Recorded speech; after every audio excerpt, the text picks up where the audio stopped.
नमस्कार दोस्तों, आप सबका स्वागत है मेरे और आपके यूट्यूब चैनल पर। आज हम बात करेंगे चंडीगढ़ मेयर चुनाव के लिए। एक अधिकारी बीजेपी रलकर एक मेयर के चुनाव के लिए इतनी धांधली कर सकती है, इतनी लोकतंत्र का गला घोट सकती है, किसी ने सोचा नहीं था।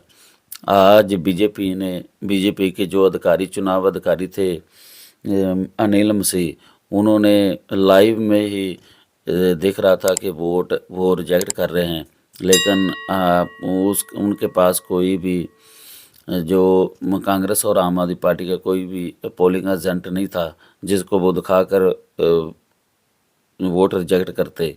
लेकिन उन्होंने अपनी चेयर पर बैठकर ही अपनी कलम से वोट रिजेक्ट कर दिए और कांग्रेस और आम आदमी पार्टी के उम्मीदवार कुलदीप सिंह को हरा दिया। दोस्तों, हम बात कर रहे हैं आज के जो चंडीगढ़ मेयर चुनाव के लिए वो टोटल वोट 36 वोट थे, और जिसमें कांग्रेस और आम आदमी पार्टी रल के जो इलेक्शन लड़ रहे थे, मेयर का चुनाव करवा रहे थे, और बीजेपी और अकाली दल एक साथ थे, जिसमें कांग्रेस और आम आदमी पार्टी के उम्मीदवार कुलदीप सिंह को 20 वोट डाले गए थे और बीजेपी और अकाली दल के उम्मीदवार उसको 16 वोट पड़े थे। और जो चुनाव अधिकारी था वो एक तरफा ही चुनाव जो अपनी मनमर्जी से ही उन्होंने 8 वोट रिजेक्ट कर दिए और कांग्रेस और आम आदमी पार्टी के उम्मीदवार कुलदीप सिंह को हरा दिया। और जो बीजेपी के उम्मीदवार थे मनोज सोलकर, उसको विजेता घोषित कर दिया गया और ज़बरदस्ती उसको कुर्सी पर बैठा दिया गया। और ये सब लाइव चल रहा था, ये सब कैमरे से सब दिखाई दे रहा था। जो भी आज बीजेपी और उनके जो पार्टी के जो हैं कार्यकर्ता, उन्होंने जो किया है, और जो एक अधिकारी को निरपेक्ष और विश्वास में लेकर चुनाव होना चाहिए था, वो अधिकारी ने अनिल मसीह, उन्होंने एक तरफा ही चुनाव किए जो बीजेपी की वो सपोर्ट कर रहे थे। और ये आज का दिन भी लोकतंत्र के लिए बहुत बुरा दिन साबित हुआ है। इसके बारे में आज अलग अलग पार्टी को अलग अलग नेताओं के प्रतिक्रिया आई है, और जिसमें राघव चड्ढा और पवन बांसल ने सांझे कॉन्फ्रेंस करके मीडिया को बताया कि कैसे ये अनिल मसीह है जिन्होंने इस इलेक्शन में धांधली की है। और राहुल गांधी और केजरीवाल का भी इसमें प्रतिक्रिया आई है। और कांग्रेस की जो लेडीज से नेता है सुप्रिया श्रीनेत, उनका भी बयान है, और आप सबको एक एक करके सबके बयान सुनाएंगे।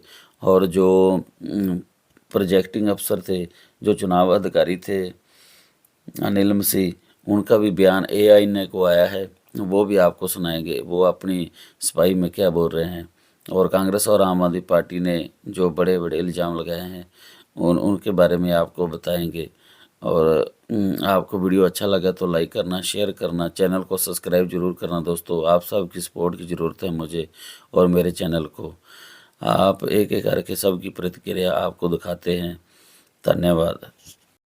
बीजेपी ने अपने ही पार्टी के माइनॉरिटी विंग के ऑफिस बियरर को प्रिसाइडिंग अफसर बनाया, यानी कि जो शख्स घोषित भाजपा का सदस्य है, उनका ऑफिस बियरर है, पदाधिकारी है, उस माइनॉरिटी विंग के सेक्रेटरी को प्रिसाइडिंग अफसर बनाकर उसकी देखरेख में चुनाव कराने की घोषणा करी।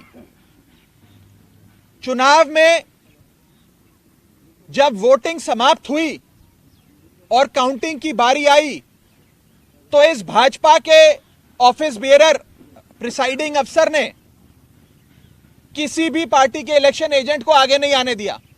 आप सब जानते हैं, आप सब चंडीगढ़ मेयर चुनाव देखते आए हैं, जब भी वोटों की गिनती होती है तो इलेक्शन एजेंट, तमाम पार्टियों के इलेक्शन एजेंट अपनी आंखों के सामने काउंटिंग टेबल पे खड़े होकर काउंटिंग करवाते हैं। हाईकोर्ट के हिदायत पर यह आज हुआ कि आज इलेक्शन 30 तारीख को तय हुए। हाईकोर्ट ने यह जरूर कहा था कि जो काउंसलर्स हैं उनके साथ उनके समर्थक कोई ना आए, लेकिन हाईकोर्ट ने यह नहीं कहा था कि वहां मीडिया भी नहीं पहुंचे। इन्होंने ये पहली बार, और चीज़ों के साथ साथ एक पहली बार ये किया कि कि मीडिया को भी वहां आने नहीं दिया। एक नॉर्मल प्रोसेस है, वो नॉर्मल डेमोक्रेसी का अधिकार है पार्टीज का, इलेक्शन लड़ने वालों का, कि अपना एक काउंटिंग एजेंट वहां मौके पे बिठाते हैं। लेकिन इस केस में क्या हुआ, जो काम सेक्रेटरी या किसी और ऑफिसर का होना था म्युनिसिपल कॉर्पोरेशन में, वो भी उन्होंने प्रिजाइडिंग ऑफिसर ने खुद ले लिया। पहले चंडीगढ़ के मेयर का चुनाव इस बात का प्रमाण और सबूत है कि भारतीय जनता पार्टी सत्ता काबिज करने के लिए कुछ भी करने को तैयार है, और फिर वो दिन दहाड़े चुनाव में धांधली ही क्यों ना हो। चंडीगढ़ मेयर के चुनाव को थोड़ा समझना जरूरी है। आम आदमी पार्टी और कांग्रेस ये चुनाव मिलकर लड़ रही थी। हमारे साझा उम्मीदवार कुलदीप सिंह थे, भारतीय जनता पार्टी के उम्मीदवार मनोज सोनकर थे। चंडीगढ़ नगर निगम में 36 वोट हैं मेयर चुनने के लिए। 14 नगर निगम के सदस्य भाजपा के थे, एक उनकी मेयर किरण खेर, एक शिरोमणि अकाली दल का वोट, 13 आम आदमी पार्टी के वोट और 7 वोट कांग्रेस के थे। 9 मनोनीत सदस्य होते हैं जिनका वोटिंग नहीं होती है। यह चुनाव 18 जनवरी को होना था। पीठासीन अधिकारी अनिल मसीह, जिनके भाजपा से अत्यंत प्रगाढ़ संबंध हैं, जो मनोनीत सदस्य हैं, जिनकी भाजपा में खूब आवभगत होती है, उनके तमाम वीडियो और फोटो वायरल हैं जहां पर भाजपाई उनका स्वागत करते हैं, वो पीठासीन अधिकारी थे। 18 जनवरी को वो यकाएक बीमार पड़ के अस्पताल में एडमिट हो जाते हैं, चुनाव टल जाता है। हम पंजाब हरियाणा हाईकोर्ट गए। पंजाब हरियाणा हाईकोर्ट ने यूनियन टेरिटरी के प्रशासन को निर्देशित किया कि चुनाव 6 फरवरी को नहीं 30 जनवरी को होगा। चुनाव हुआ। भारतीय जनता पार्टी को 16 वोट मिले, 14 उनके नगर निगम के सदस्य, एक किरण खेर और एक शायद शिरोमणि अकाली दल का, मिलाकर 16 वोट मिले। आप और कांग्रेस के साझा कैंडिडेट को 20 वोट मिले। सीधी जीत हमारी थी। लेकिन पीठासीन अधिकारी अनिल मसीह, जिनके भाजपा से प्रगाढ़ संबंध है, उन्होंने हमारे 8 वोटों को अवैध घोषित कर दिया। और वीडियो में साफ दिख रहा है कि कैसे वो उन वोट